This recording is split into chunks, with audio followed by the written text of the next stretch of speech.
बैसाख के महीने में बुधवार की प्रदोष कामना की पूर्ति करती है और बैसाख महीने की शिवरात्रि है, छोड़ना मती। ये कोरोना का वैक्सीन है, छूट नहीं जा। लाइन लगाना पड़े मंदिरों में, लगाओ। और प्रत्येक मंदिर का फोटो खींचकर अपने अपने फेसबुक, व्हाट्सएप, इंस्टाग्राम पे भी चढ़ाओ। क्यों? ये हमारा सनातन धर्म का भाई आज भगवान शिव के मंदिर में खड़ा है, शंकर की आराधना कर रहा है, शिव तत्व को जाना है। अभी तक शंकर तत्व को, शिव तत्व को, ये शिव जी को तो लोगों ने छुपा दिया था। क्यों? क्योंकि अगर शंकर जी का भजन करेंगे, पानी चढ़ाएंगे, बेलपत्र चढ़ाएंगे, बेलपत्र का महत्व कौन जानता है? बैसाख के महीने की शिवरात्रि है कल। एक लोटा जल। बैसाख महीने में जो प्रदोष आती है, बैसाख के महीने में बहुत ध्यान से सुनना भाई, जो अपनी जिंदगी से बहुत तंग आ गए हो, परेशान हो गए हो, कष्टमय जीवन जी रहे हो, बहुत दुखी हो गए हो, उनके लिए ये स्कंद पुराण का चरित्र फिर मिले ना मिले, आप प्रेम से सुन लो भाव से। पहला, बैसाख महीने की प्रदोष, चाहे वो शनिचरी प्रदोष हो, चाहे रविवार की हो, सोमवार की हो, मंगल की हो, बुधवार की हो, गुरुवार की हो, शुक्रवार की हो, शनिवार की हो, कोई भी वार की हो, पर बैसाख महीने की प्रदोष, प्रदोष काल में शाम का समय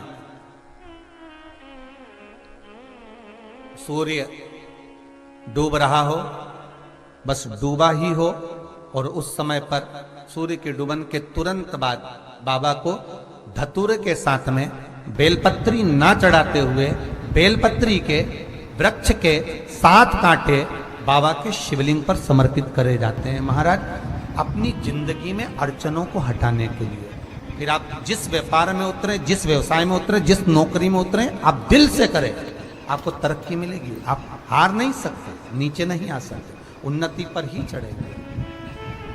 एक वैशाख मास की, जैसे बैसाख और ज्येष्ठ 2 महीने ऐसे होते हैं जिन 2 महीने के किसी भी 2 प्रदोष पर यदि अनार का पुष्प शंकर भगवान को समर्पित करा जाता है, भगवान शिव जी को अगर अनार का पुष्प समर्पित करा जाता है तो संपदा की कमी नहीं होती, कभी वैभव की कमी नहीं होती। केवल 2 महीना ऐसा होता है, एक होता है बैसाख का महीना, एक होता है ज्येष्ठ का महीना। ये 2 महीने में कभी भी कोई सी भी 2 प्रदोष, किसी भी 2 प्रदोष को ले लो और उसमें अनार का फूल, जो अनार का फल लगता है उसमें फूल भी लगता है, अनार का यदि पुष्प, एक ही पुष्प यदि शंकर के शिवलिंग को समर्पित करा जाए तो कभी, हम तो यहाँ तक कहेंगे कि कोई बहुत छोटे से छोटा व्यक्ति है, भले हाथ गाड़ी चला रहा है, ठेला गाड़ी चला रहा है, रिक्शा चला रहा है, उसके पास धन नहीं है, बहुत कमज़ोर है, पैसा नहीं है, बहुत तकलीफ में है, बहुत दुखी है, तो हम तो उससे कहेंगे कि या तो बैसाख के महीने में या ज्येष्ठ के महीने में कोई भी 2 प्रदोष को अनार का पुष्प यदि वो समर्पित कर देता है तो निश्चित है उसके घर में वैभव संपदा बढ़ना प्रारंभ हो जाती है, कार्य में उन्नति है। एक पत्र है, अच्छा है, जो कर्जे में डूबे हैं ना, बहुत कर्जा देना है गुरुजी, बहुत तकलीफ में जिंदगी चल रही है, हम बहुत जगह जाते हैं, प्रार्थना करते हैं, निवेदन करते हैं, बहुत जगह जाकर दूध के अंदर कुछ मात्रा में शक्कर मिलाकर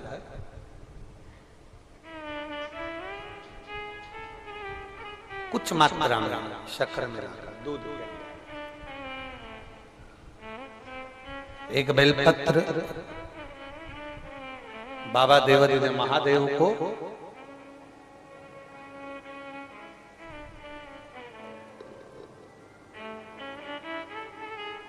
भगवान शिव को जब आप समर्पित करें तो जैसे ये शिवलिंग है और शिवलिंग की जो जलाधारी है, जलाधारी की ओर इस डंडी का मुख हो, जलाधारी की डंडी की, जलाधारी की ओर डंडी का मुख, ये से जलाधारी इधर है तो ये डंडी का मुख शिवलिंग पर इधर की ओर।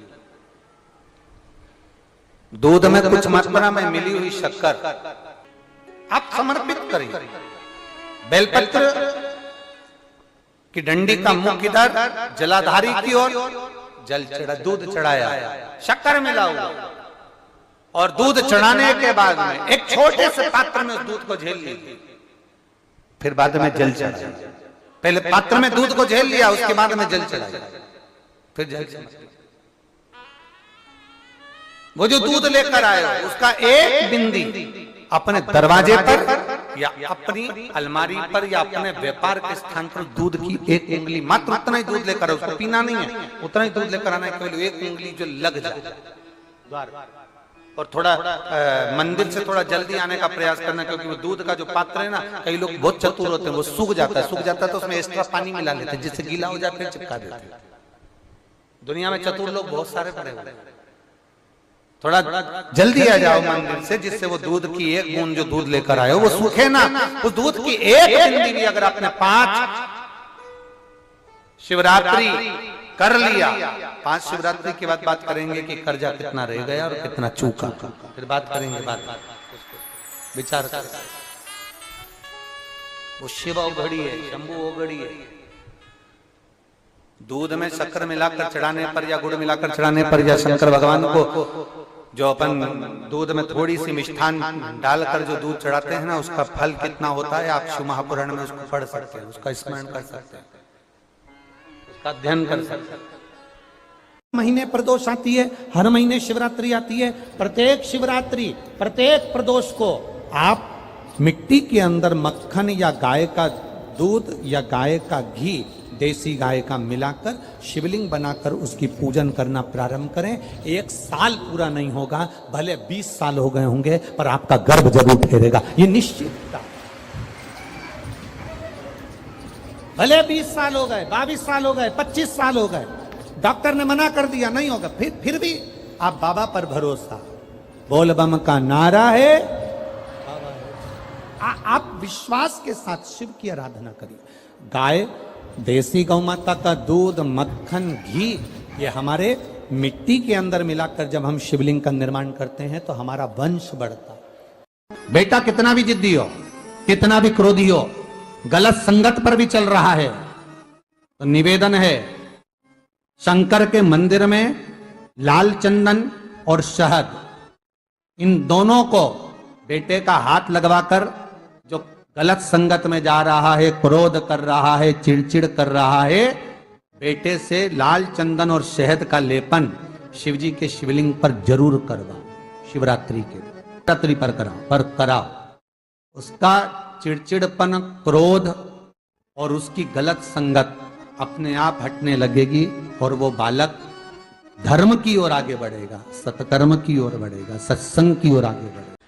हर महीने की जो शिवरात्रि आती है, मासिक शिवरात्रि जो आती है, आप 12 महीने का नियम बनाओ कि मैं 12 महीने की शिवरात्रि का व्रत करूं ना करूं।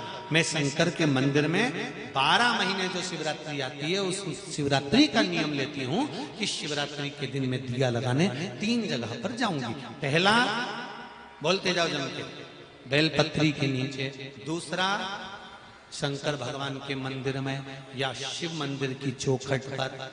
तीसरा, आंवले के वृक्ष के नीचे।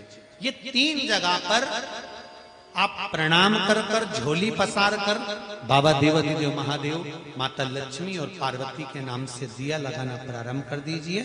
3 महीने की शिवरात्रि पूरी हो, ये निश्चित है अगला पत्र आपका इस जगह पर मिलेगा कि बाबा ने मेरा ये कार्य किया।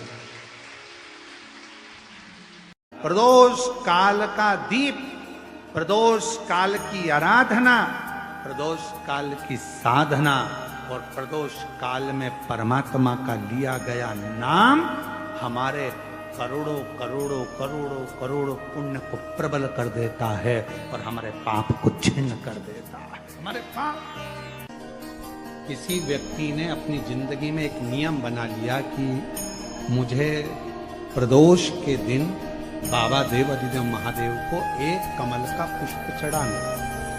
और कई मौसम ऐसा होता है कि उसमें कमल का पुष्प नहीं मिलता, तो कमल गट्टा बाजार में मिलता है, देखा है आप लोगों ने, काला कलर का होता है कमल गट्टा।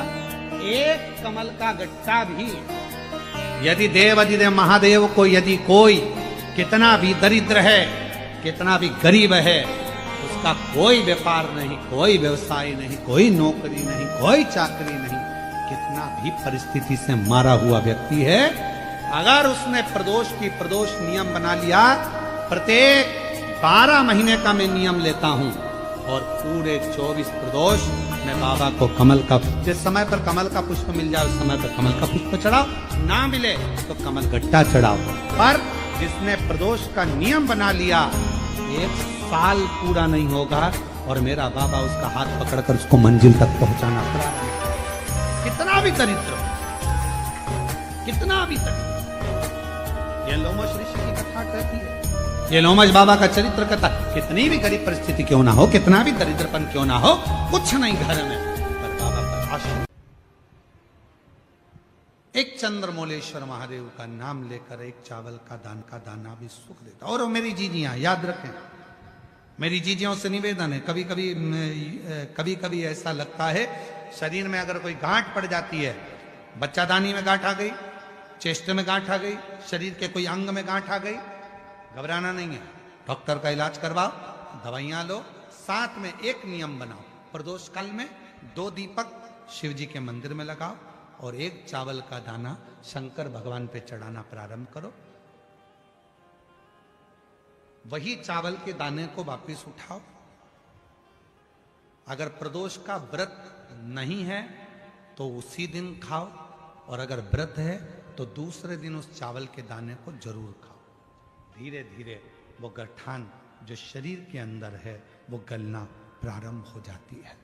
थोड़ा दिन करोगे आपको उसका फल प्राप्त होना प्रारंभ हो जाएगा। एक चावल का दाना भी चंद्र का प्रतीक है, चंद्र का। सभी लोग साथ में बोलेंगे, बोल चंद्रशेखर महादेव की। एक चावल का दाना चंद्र का प्रतीक। जिभ्या, शंकर भगवान को प्रसन्न करना है तो 1 धतूरा, 1 चावल का दाना, धतूरा चढ़ाओ शिवलिंग पे, चावल का दाना सुंदरी की, हाथ रखो चावल के दाने पर और शिव जी से अपने मन की बात प्रदोष के दिन, प्रदोष काल में शाम के समय चंद्रमौलेश्वर महादेव का नाम लेकर कह दो। 3 महीना तो जाने दो, 3 दिन में वो बाबा मुराद पूर्ण करना प्रारंभ कर देगा।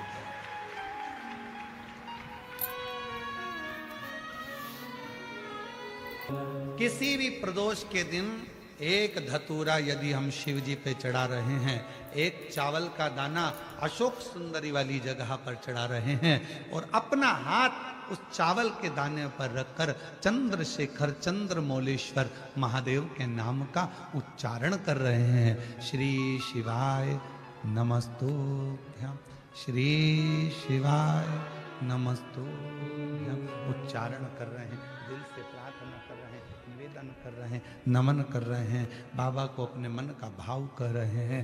तो वो 3 महीना तो बहुत दूर है, मेरे बाबा ने अगर कृपा करी तो 3 महीने में मेरा बाबा करुणा करना, दया करना प्रारंभ कर दे। किसी भी प्रदोष के दिन 1 धतूरा यदि हम शिव जी पे चढ़ा रहे हैं, 1 चावल का दाना अशोक सुंदरी वाली जगह पर चढ़ा रहे हैं और अपना हाथ उस चावल के दाने पर रखकर चंद्रशेखर चंद्रमौलेश्वर महादेव के नाम का उच्चारण कर रहे हैं। श्री शिवाय नमस्तुभ्यं, श्री शिवाय नमस्तुभ्यं उच्चारण कर रहे हैं, दिल से प्रार्थना कर रहे हैं, निवेदन कर रहे हैं, नमन कर रहे हैं, बाबा को अपने मन का भाव कर रहे हैं। तो वो 3 महीना तो बहुत दूर है, मेरे बाबा ने अगर कृपा करी तो 3 महीने में मेरा बाबा करुणा करना, दया करना प्रारंभ कर दे। 3 दिन चंद्रशेखर, कथा सुनो, कथा की आरती हो, प्रणाम करना, रज को अपने मस्तक से लगाना, विनय करना, बाबा बहुत दुखी हूं, मेरे कालाधिपति महाकाल, हे मेरे चंद्रशेखर महादेव, हे मेरे सोमनाथ, हे मेरे मल्लिकार्जुन, बहुत दुखी हूं। मैंने सुना है तेरे दरबार में आया कभी कोई खाली ना गया। मेरे महाकाल, दुनिया के दुख को हरने वाले मेरे दुखड़े को भी दूर कर दे, मुझे तेरी कृपा की दृष्टि कर दे, कृपा की दृष्टि, कृपा। देवी कथा में 2 दीप का वर्णन किया, आज फिर कथा में 2 दीप का वर्णन कर। कितना भी दुख है, संपदा नहीं है, बहुत कष्ट का जीवन चल रहा है, बहुत तकलीफ का जीवन चल रहा है, 2 जगह पर दीप लगाना चालू कर दो। प्रदोष काल में, मतलब शाम का समय, सूरज ढलने का जब समय हो, उस समय एक दीप बेलपत्र के वृक्ष के नीचे, दूसरा दीप भगवान शंकर के मंदिर पर। प्रदोष काल में जब ये 2 दीप लगना प्रारंभ हो जाते हैं तो भगवान अपने चारों हाथों से आपको संपदा देना प्रारंभ कर देते हैं। वो कुबरेश्वर महादेव बनकर धन वैभव देना प्रारंभ।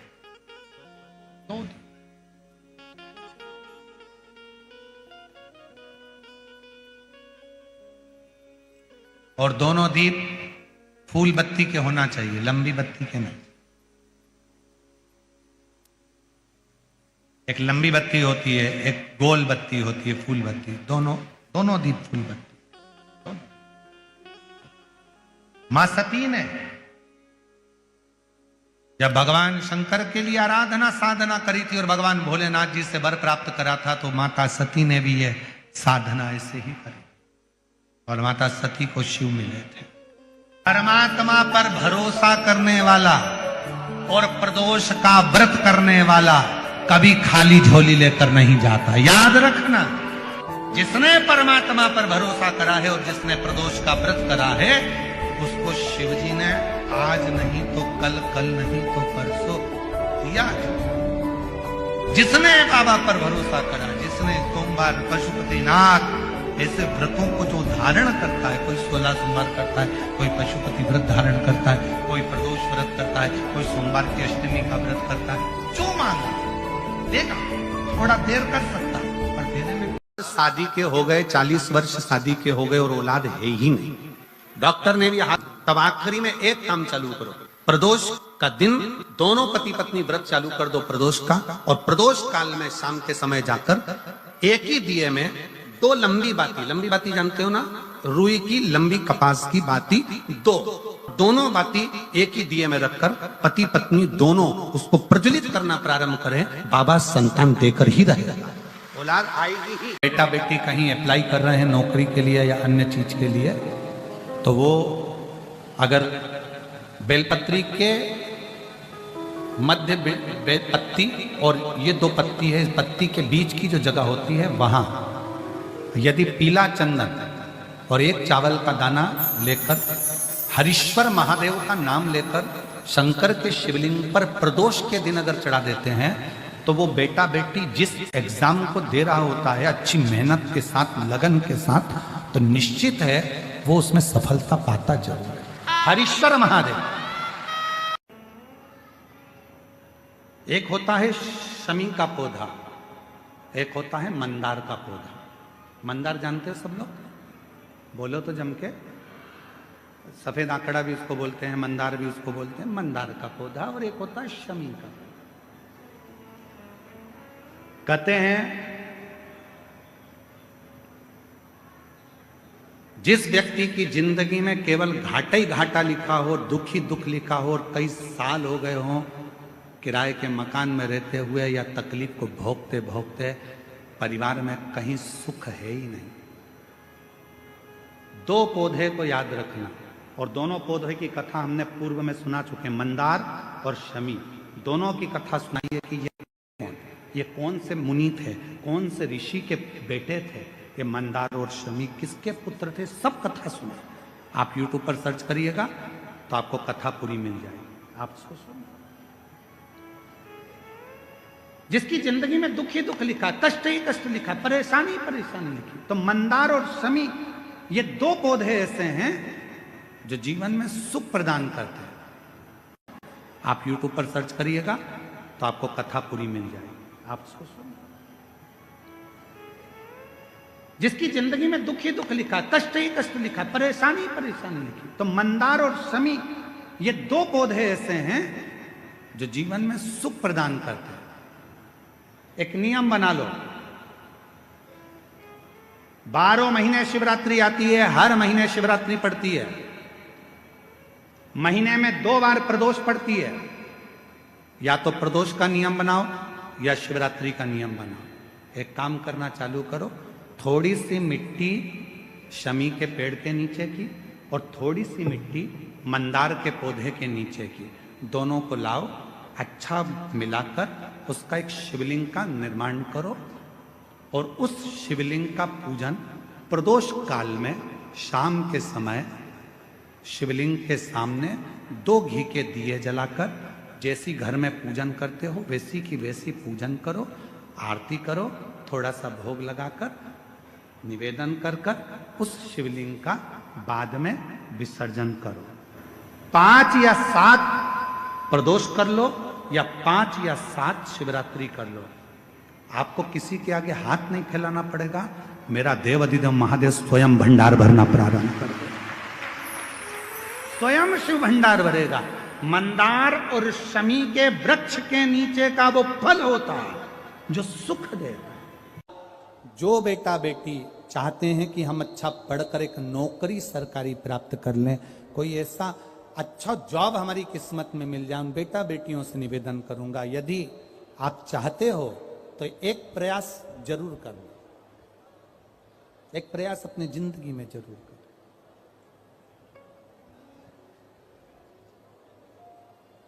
शिवलिंग समझ लेना जरा अच्छे से। शिवलिंग जलाधारी गणेश, कार्तिकेय, अशोक सुंदरी, और ये शिवलिंग और ऊपर भगवान शिव की 5 बेटियां, जया, विषहरा, शामलीवारी, दौतली, देव। 3 प्रदोष या 3 शिवरात्रि। कितनी प्रदोष? 3 या 3 शिवरात्रि। मेरा बेटा बेटियों से निवेदन है, जो अच्छी पढ़ाई कर रहे हैं, मेहनत करो, अच्छा पढ़ो, और मेहनत के साथ में जब कंपटीशन एग्जाम में बैठने का समय आए, 3 स्थान जहां पर आपको प्रथम अशोक सुंदरी, अशोक सुंदरी की जगह पर जब आप बेलपत्र समर्पित करेंगे तो डंडी का मुख जहां से पानी बहता है उस स्थान पर रखेंगे। दूसरा, शमी का पत्ता, शमी का पत्ता। दूसरा, शमी के पत्र को देवाधिदेव महादेव पर जब आप समर्पित करेंगे तो उसका डंडी का मुख भी जहां से जल बहता है उस ओर रखेंगे। और तीसरे नंबर पर है आंख का पुष्प। एक पुष्प होता है आंख का सफेद और एक पुष्प होता है हल्का सा नीला। करें दर्शन आप लोगों ने? जम के तो बोलो जरा, करें ना? एक सफेद होता है, एक हल्का सा नीला होता है। सफेद आंख का जो पुष्प होता है वो केवल देवाधिदेव महादेव का एक स्वरूप होता है, और हल्का सा जिसमें गुलाबीपन, नीलापन होता है वो शिव, पार्वती, गणेश, कार्तिकेय, अशोक सुंदरी, जया, विषहरा, सामरीवारी, दौतली, देव और शिव जी के जितने गण हैं उन सबका प्रतीक होता है।